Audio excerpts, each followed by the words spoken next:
Hi guys, my name is Chris and welcome to the fourth video of my series Z80 with Bread, in which I'm trying to build a Z80 based computer on a breadboard. Today I would like to finally show you the Z80 SIO and how it is connected. So let's get started. Since the last video, I've been trying to make the CIO work, but it was without success. But today is different because today it finally works and outputs data. That is why the CIO is already connected to the CTC, which you can see here. So instead of disconnecting and reconnecting it and risking that it breaks again, I will show you how the CIO is connected to the CPU and the CTC. And to do that, I will get the CIO datasheet, so give me a few seconds. So here is the CIO datasheet. I have the LH0084, you can see here. And here is the pinout for it. So I will turn to page 347, in which we can see the pin descriptions. And if you can see, the databus is just connected to the CPU data lines. It is the same as the PIO. B/A is just connected to the pin A2. C/D is connected to pin A0 on the CPU, and these two pins are the same as the PIO. Chip enable is connected to the CPLD. I will show you the CPLD code later. The clock is coming from this PIC. And I forgot to mention in the intro, I made some modifications to the CPU. I switched it to a CMOS variant because previously I was using this. This is an NMOS variant and it is rated for 4 MHz. But the CIO, if you can see in the datasheet here, it states that the Z80 CIO LH008X is only rated to maximum frequency of 2.5 MHz, and previously I was using 4 MHz clock and I was having problems, so that is why this video took much longer than previous ones. And with that out of the way, we continue. So we left off with the clock. Now the M1. The M1 is just connected to the CPU, same as the PIO. IO request, same as the PIO. Read, same. Reset is connected to the PIC, reset. Interrupt in, interrupt out. I don't use them, so I've left them unconnected. Interrupt request, unconnected. Wait ready, unconnected. CTS, clear to send. This needs to be put low, because if it is high or floating, the PIO won't send any data. Now the DCD, data carrier detect, I don't use it, so it is left unconnected. Receive data. The receive data is connected to an FTDI adapter, which I have here. And the receive data is connected to the transmit on the FTDI. Now the transmit data is connected to the RX on the FTDI. The receiver clock and transmitter clock is connected to the CTC. And I have the CTC datasheet here, and this is the pinout. And the receive and transmit clock is connected to pin 8, which is the pin is called 0 count/timeout, which is an output on the CTC. So now RTS, I don't use it, so it is unconnected. Data terminal ready is also unconnected, and sync is unconnected because I use asynchronous mode, not synchronous mode on the CIO. And that is pretty much all for the connection. The CTC is wired the same as in the previous video. One thing I did to the CTC is I've just disconnected the interrupt, because I thought that I needed to pull the interrupt entry high, but I didn't need to. So I've just took out the wire, and that's all that I did to the CTC. Now I will show you the code that I wrote for this CIO to work. So I'll see you in VS Code. So here we are in VS Code, and this is the code that is currently flashed on the computer. This is just the same code as I wrote in the CTC video, but I've just modified it to try the CIO. So here is the start. I've just deleted the two knobs because I don't use them. They were not necessary. This is the same. I've just added to initialized port B because maybe in the future I might use it. This is the CTC code. This should be the same as in the previous video. And now this is the CIO. So the CIO is initialized by first initializing the channel that you want to use, and my channel A is at hex 10, and I will put a memory map somewhere in some corner. So we first initialize the channel A, and these 2 bits are for, because the first 2 are for correspond to null code, because if I put anything else there, it would either reset CRC or reset the TX underrun, and I don't need that. I don't even know what that does, so I've just left them at 0. Next 2 bits, these 2, which are 1, correspond to error reset, and this just resets all errors on the channel.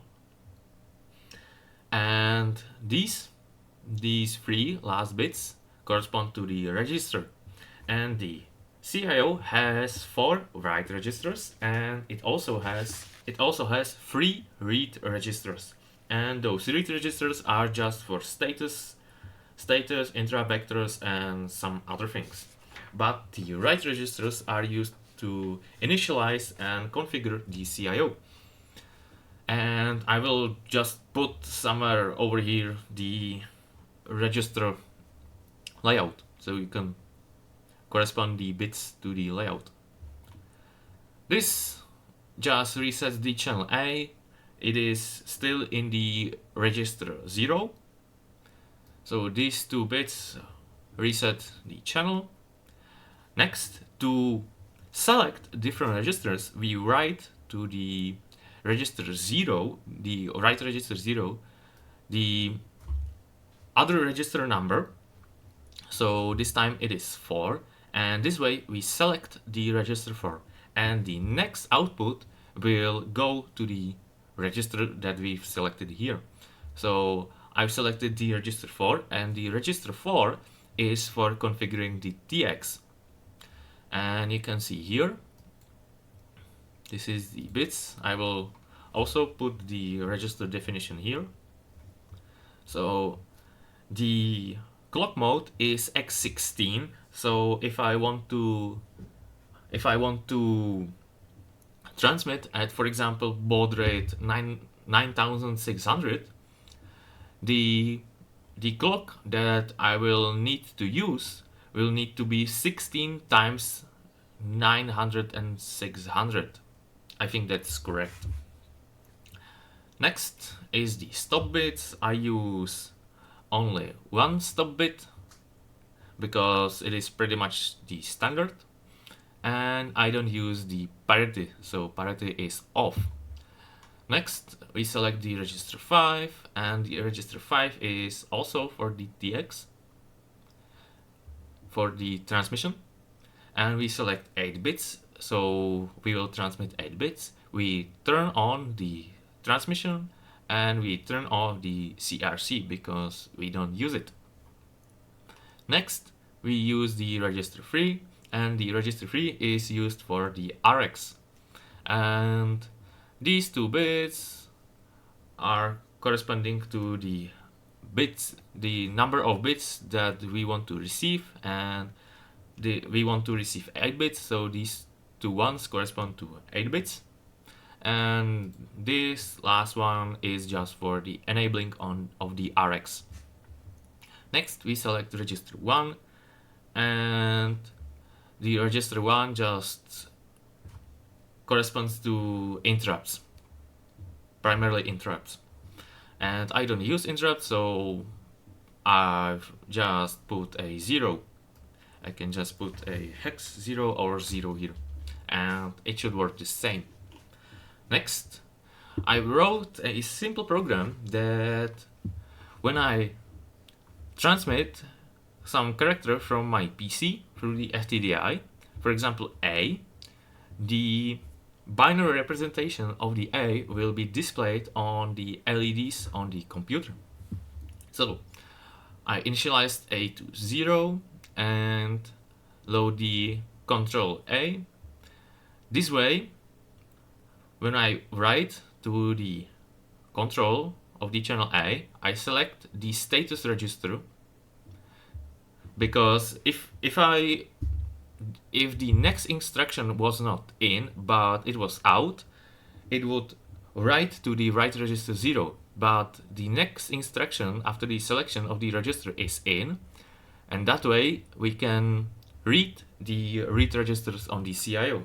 So here I read the register 0, the status register 0, and in the status register, in the least significant bit, which is bit 0, that corresponds to if the CIO received some data, so if RX character is available. And I test it with this bit instruction, and if the bit is 0, I just jump back, and this just loops until the CIO receives some data. And when it receives the data, I load the channel A data and get the character from the RX, from the RX buffer from the CIO. And then I echo back the data, so I know that the CIO works, because I can see the data that I've transmitted to the CIO. I can see it back in the terminal on my PC. And then I load to see the port A data and output the character that I've received from the CIO to the PIO. And then I just loop back to the CIO test, and this loops forever. And that is pretty much it for the Z80 code, and here is the couple code for the chip enable of the CIO. And it is pretty much the same as the CTC, only this time the A4 is negated. So that corresponds to the addresses of hex 10 through hex 17. And now I will show you how the code works.